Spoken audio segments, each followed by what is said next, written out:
Hey, welcome back, you guys.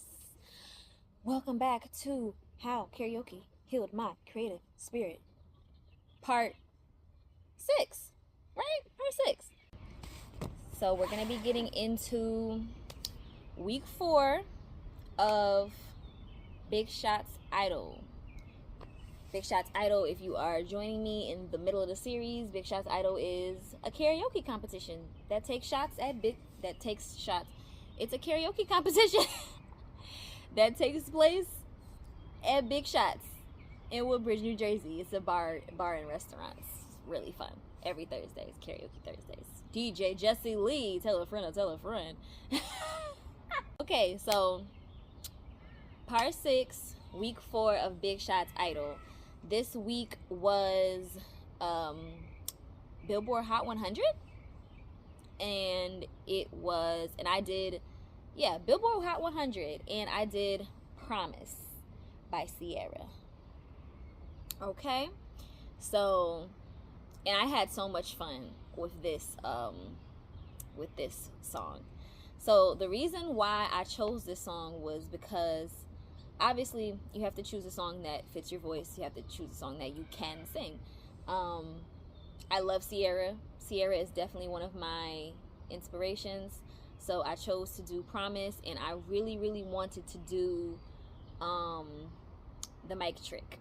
I wanted to do the mic trick, and I didn't know how I was going to do it, but I wanted to do it. So for this performance, obviously I always do my research. I do my homework. So I went to the Ciara video. She had a few different outfits in the Ciara video, but you know, I'm looking for the easiest thing to pull off.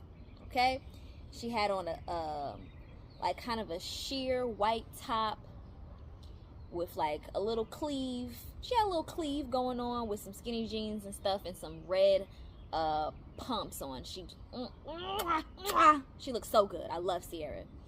So I was like, all right, child, I'm gonna do that one. So I had on a cropped short sleeve V-neck to show off the bajongas, child. And I had these skinny jeans that I already had at home. Put them on, put it together, paired it with some red heels that I already had, and they weren't as accurate. And you know, that's one thing. Everybody was talking about my motherfucking shoes, talking about why you got on your mama's shoes. Them is my shoes. Them is my shoes. The fuck. But anyway, child. So prop and performance. I wanted to, obviously I said I wanted to do the mic trick, and I wanted to take some of the iconic dance moves that she was doing in that video and incorporate them. So I had practiced like my own little Big Shots version of the choreography that was done in the video. You know, the iconic wall scene where they're all, there's nothing look at this fucking raven in my backyard. Just, hi, hello. Rude. These animals are so rude. But yeah, you know, the iconic scene where they're on a wall and it's just, I practiced all of that. Only problem was I underestimated how big the bar inside Big Shots is, and I wasn't able to get back around to where I was supposed to be. So I'm like, fuck it. I'm freestyling at this point, right? It was okay though, because vocally this performance was very strong for me, and I just got the aura. Like my aura does a lot for me.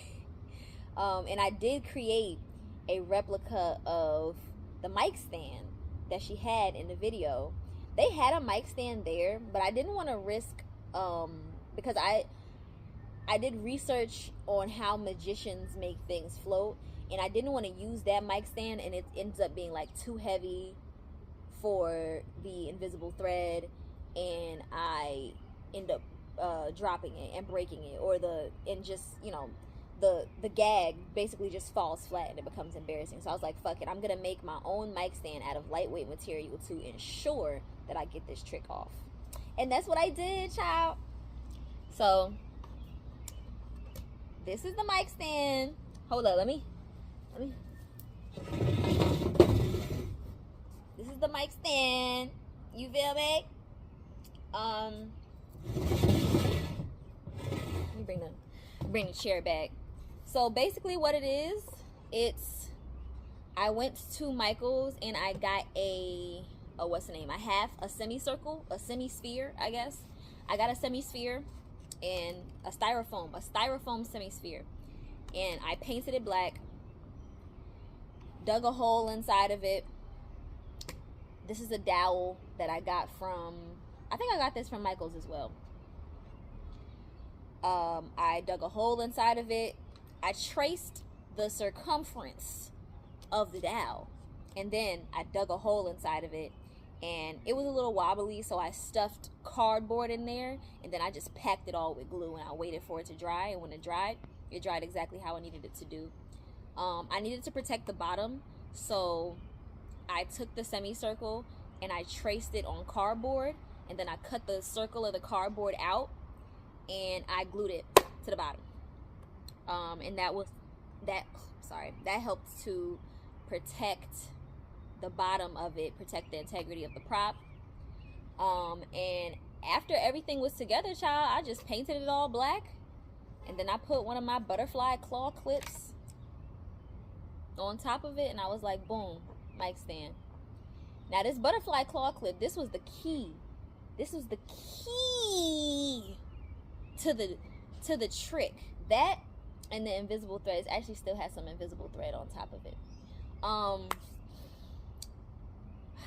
This is where I would usually insert the clips, but the photographer / videographer actually wasn't there this week. I needed him so bad. He wasn't there this week, y'all. So I don't have no professional pictures or videos from this challenge. I'm so sorry.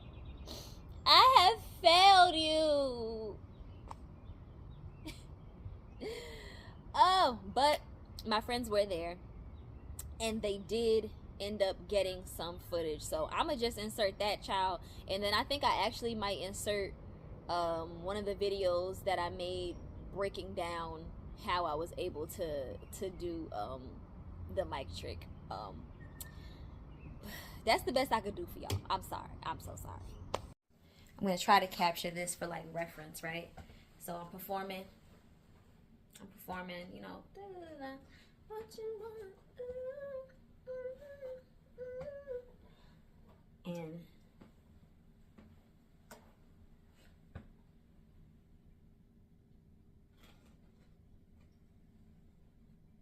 oh my gosh, how am I doing that? Oh my gosh, how am I controlling? How am I doing that? How am I doing it? There's nothing I won't do. Like, you get it? For me. Call your mama, spoke you like a baby. Thinking about you, dreaming about you, got me going crazy. It's just me and you.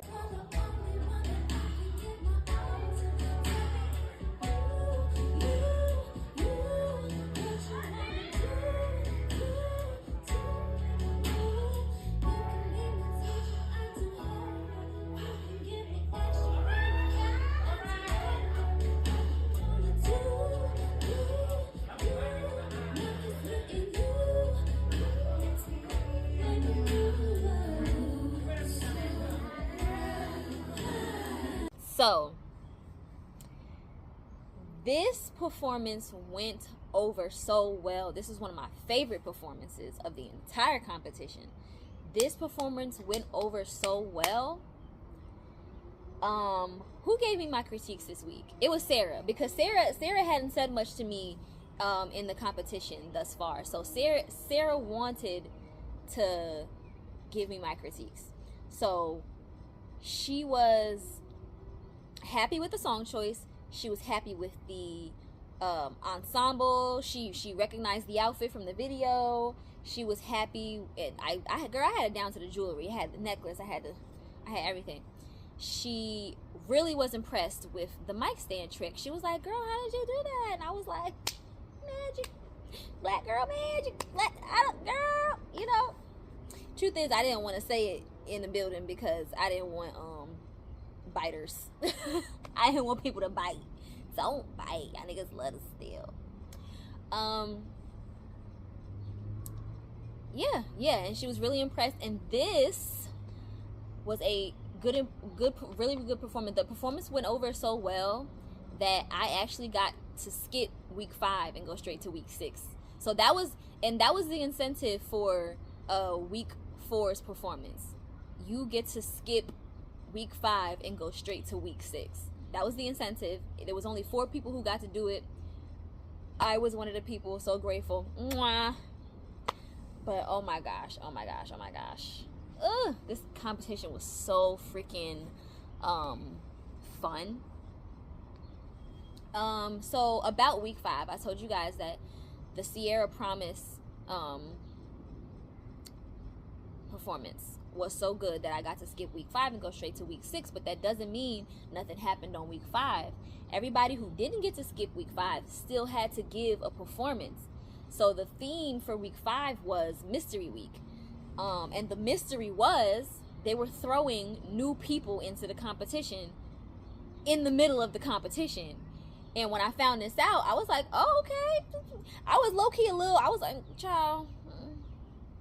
Because they didn't have to, they get to just jump right into the competition. Like they have a chance to steal the whole competition, and that's the mystery, that's the shakeup. But I was like, child, how the fuck, like, I've been putting in work, and these niggas get to walk on the team? Hell no. But we did actually get we got some heavy hitters in the mystery week when they got to hop in the competition. We had got some heavy hitters back in there. And yeah, that was definitely a shakeup for me. Another thing that happened on week 5 was that I actually got sick. So the whole time that I didn't have to be there, I was sick and recovering, like trying my best to recover so that I could come back in week 6 and perform well. And I got better. I got better in time, but it was like I got better at the last minute, like within the last 2 days that I had to get better. And of course, that means I had less rehearsal time, you know. And I was worried, child. I was so scared. I'm like, damn, I really gotta make week 6 the best that I can, because vocally right now I'm not confident, because I was trying to get over an aggressive cough that I had. I got sick, child. I got sick. It was wintertime. If one thing about me, I'm gonna get sick. I'm gonna get sick in the winter. It's bad. But I was able to pull through. Okay? I was able to pull through, and I was able to deliver a beautiful performance and really a tribute for our girl Aaliyah, because for week 6 I did At Your Best, Aaliyah's cover. Obviously At Your Best is an Isley Brothers song, but Aaliyah has an iconic cover that everybody knows, and I decided to do that song because that week was actually the Valentine's theme week. You had to do a song about love, falling in love, falling out of love, a breakup song, anything having to do with love and relationships. That was the mission. Okay? So, but we're going to talk about that. We're going to talk about that next time. We're going to talk about that next time. Week 6. And honestly, guys, week 6, I consider week 6 to be my weakest performance outside of maybe the roll call week, the first week. I considered it to be my weakest performance, only because I couldn't stretch my voice as much as I really wanted to, because I was getting over that sickness. But we're going to talk about it next time, child. We're going to talk about it next time. Thank you so much for joining me again. My mom's backyard. I love you guys. I love this series. I can't wait to, not that I can't wait to conclude the series because I'm having fun doing it, but I can't wait to show you guys what else I have going on in life, right? But thank you guys so much. Bye.